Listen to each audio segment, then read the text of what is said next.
Hey guys, இன்றைக்கி நான் உங்களுக்கு என்ன படத்தை சஜஸ்ட் பண்ண வந்திருக்கேன் அப்படின்னா, ஒரு கிளாசிக் படமான நீங்கள் எல்லோரும் கேள்விப்பட்ட ஈரானியன் படம் சில்ட்ரன் ஆஃப் ஹெவன் 1997 ரிலீஸ் ஆன சில்ட்ரன் ஆஃப் ஹெவன் அப்படிங்கிற படத்தை பற்றி தான் பேச வந்திருக்கோம். அண்ட் இந்த படத்தை எழுதி மட்டும் இயக்கியிருக்காரு மஜிதி அப்படிங்கிற டைரக்டர். அண்ட் இது வந்து முன்னாடியே சொன்ன மாதிரி இது ஒரு ஈரானியன் திரைப்படம். அண்ட் இந்த படத்தோட அவுட்லைன் அப்படின்னு பார்த்தோம் அப்படின்னா, ஒரு வறுமையான குடும்பத்தில் வாழ்கிற ஒரு சின்ன அண்ணன் தங்கச்சிக்கு இடையில் உள்ளான ஒரு அந்த பாசம் பிணைப்பு அதை பற்றின கதை தான். அந்த கதையோட இன்னொரு கோர் வந்து எப்படின்னா, அந்த தங்கச்சியோட ஷூவை வந்து அண்ணன் ஏதோ ஒரு காரணத்தினால தொலைச்சிடுறாரு.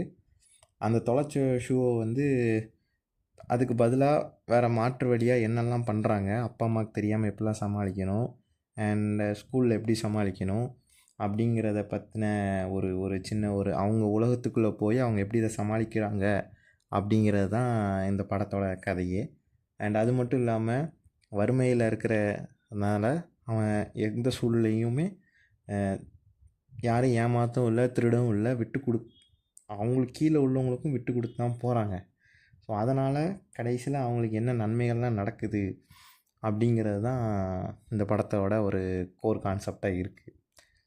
ஸோ இன்னும் சொல்லப்போனால் அந்த ப்ராபுண்டில் விட்டு கொடுத்தவன் கெட்டு போவதில்லை அப்படிங்கிற ஒரு கான்செப்ட் தான் இந்த படத்தில் இருக்குது. அண்ட் படத்தோட ஸ்க்ரீன் ப்ளே, இந்த படத்தோட ஸ்க்ரீன் ப்ளேயில் வந்து நம்ம சொல்கிறோம்ல, ஆர்ட் ஹவுஸ் படம் வந்து ஏன் வந்து இவ்வளோ நம்ம பார்க்குற எல்லா ஆர்ட் ஹவுஸ் படமுமே ரொம்ப சிம்பிளாக தான் இருக்கும்.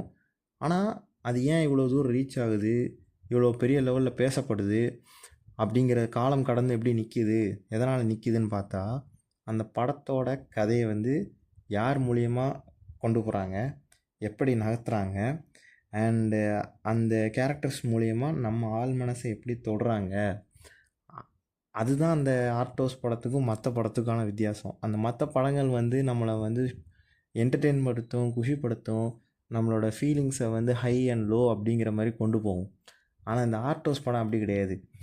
ஒரு லேயராக நமக்குள்ளே அப்படியே போயிட்டே இருந்து, ஃபார் எக்ஸாம்பிள் ஃபஸ்ட் நம்ம ஒரு மேலே வந்து ஒரு ஒரு ஒரு நமக்கு ஒரு சொசைட்டியில் நமக்கு ஒரு ஃபேஸ் இருக்கும். அந்த ஃபேஸை மெயின்டைன் பண்ணுறதுக்கான ஒரு லெவல் இருக்கும். அதுக்கு அடுத்த லெவல் போனால் நம்மளோட குற்றங்களை நம்மளோட ஒரிஜினல் கேரக்டருக்கான அந்த ஒரு லெவல் இருக்கும். அதுக்குள்ளே போகும்போது தான் நம்ம பிரேக் டவுன் ஆகி எல்லாத்தையுமே ஒரு ஒரு ஒரு ஒரு என்ன சொல்கிற ஒரு இன்டெப்த்து போய் நம்ம மனசை வந்து தொடும்.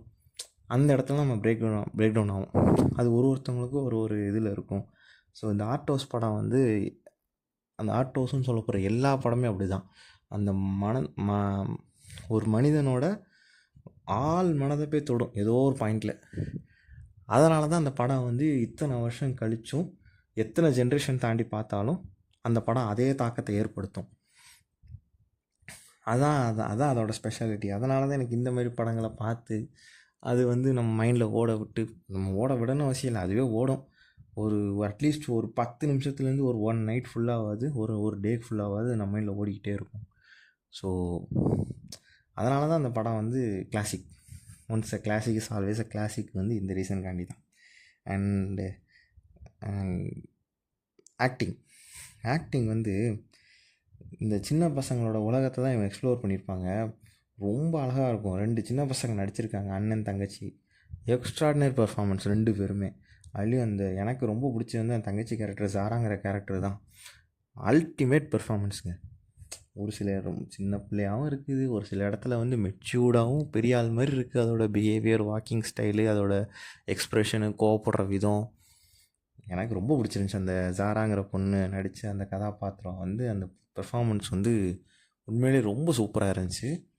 And location and art work, அதை பற்றி சொல்லணும்னா பெருசாக செட்டு போட்ட மாதிரி எனக்கு தெரியலை. எல்லாமே ஒரிஜினல் லொக்கேஷனில் ஷூட் பண்ண மாதிரி தான் இருந்துச்சு.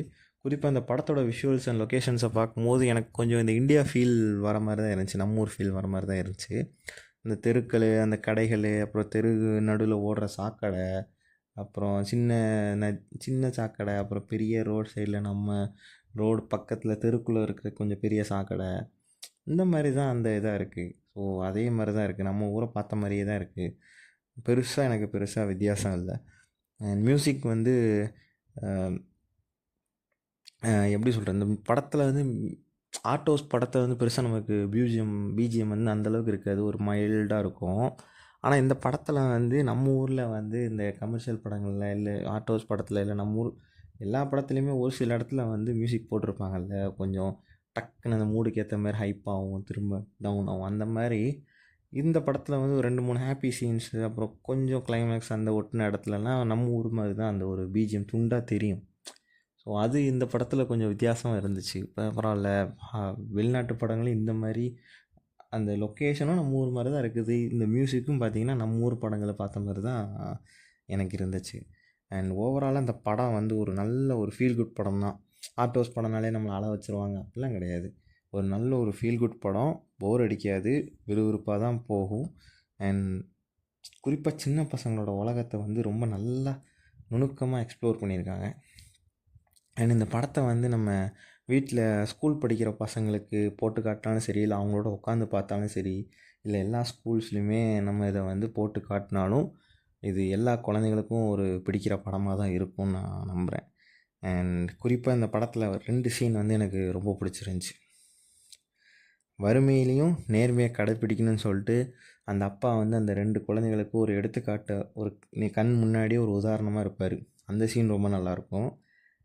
ஆனால் அதனோட இதுவாக வறுமையிலையும் விட்டு கொடுக்கணும், நம்ம கீழே உள்ளவங்களுக்கு வந்து நம்ம விட்டு கொடுக்குறதுனால ஒன்றும் குறைஞ்சி போகிறதில்லன்னு சொல்லிட்டு அந்த 2 சின்ன பசங்களும் மெச்சூர்டாக ஒரு டிசிஷன் எடுப்பாங்க, விட்டு கொடுப்பாங்க. ஸோ அதுவுமே இந்த 2 சீனுமே எனக்கு வந்து ரொம்ப ரொம்ப பிடிச்ச சீனாக இருந்துச்சு. அண்ட் நீங்களும் இந்த படத்தை கண்டிப்பாக பார்க்கணும். குறிப்பாக உங்களுக்கு தெரிஞ்சவங்க இல்லை உங்களுக்கு வீட்டில் உள்ள சின்ன ஸ்கூல் படிக்கிற பசங்க இருந்தாங்கன்னா அவங்களோட கண்டிப்பாக இந்த படத்தை பார்க்கலாம். அண்ட் பாருங்கள், நல்ல படம் தான். ஆமாம். அண்ட் மீண்டும் அடுத்த ஒரு படத்தோடு உங்களை சந்திக்கிறேன். அண்ட் மேலும் வேறு ஏதாவது படத்தை பற்றி பேசணும், இந்த படத்தை பார்த்துட்டு இதை பற்றி பேசணும் அப்படின்னு நினச்சிங்க அப்படின்னா கீழே கமெண்ட் செக்ஷனில் கமெண்ட் பண்ணுங்கள். Thank you, bye bye.